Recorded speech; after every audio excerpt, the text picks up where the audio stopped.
So with the standard windrow composting system, which I'm not an expert at by any means, but you have giant piles of carbon, and then you add in your product to be composted, and then there's a process of turning it and watering it. And again, I'm not an expert, but that's the way it works. And so, some of the disadvantages of that system are that, you need someone to manage it.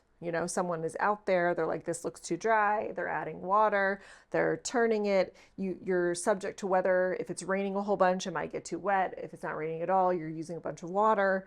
If you have disadvantageous neighbors, such as I do, a system like that wouldn't be great because, the people don't like looking at that and it may smell. And so, anyway, that's another way of doing it in a more traditional way, which I don't have a lot of information on, but like just to compare that. We have an in-vessel composting system. So what it is a very large, I think 50-foot long tube on a set of rollers that will move based on how program the settings, one time a day, multiple times a day, depending on a lot of different factors, which I can explain.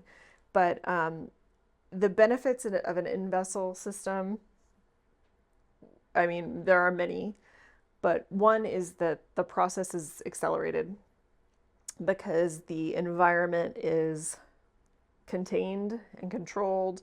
Airflow and temperature are more or less subject to environmental factors. And it does require management.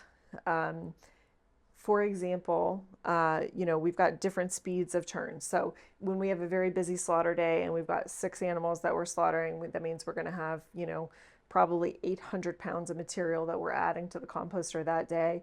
In order to even have room to get it in there, you've got to turn it multiple times, which means perhaps it's moving faster than it should move from a composting perspective, but you got to turn the material so you can put new material in. And so, you have to then remember to slow down the turns once you've got your material in, because if it's turning too fast, it doesn't have enough time to heat up and it's going to end up shoving out the other end as not fully composted material. So there is a bit of management, but in comparison to the amount of labor that you need to have a tractor and someone moving and turning and moving and turning and watering and measuring the temperature and all that stuff, it's a lot harder, or requires a bit more time to do the windrows than this. I mean, we do try to keep the material between 120 and 140 to know that it's properly composting, but you kind of know because if you see steam, when you open the door to add more material and you see steam, you're like, okay, this material is composting appropriately. There's also like the squeeze test. So if you're concerned whether or not the material is the right combination of carbon and guts in our scenario, you basically take it and squeeze it, and if it falls apart in your hand like a bad snowball, it's too dry. And if it is like too tight, like rock hard, then there's too much liquid and you haven't put enough carbon in it. So it needs to be like it stays together as a ball, but like, you could kind of break it apart, if that makes any sense. So and also you get really used to squeezing guts. Like it really is not a big deal after a while.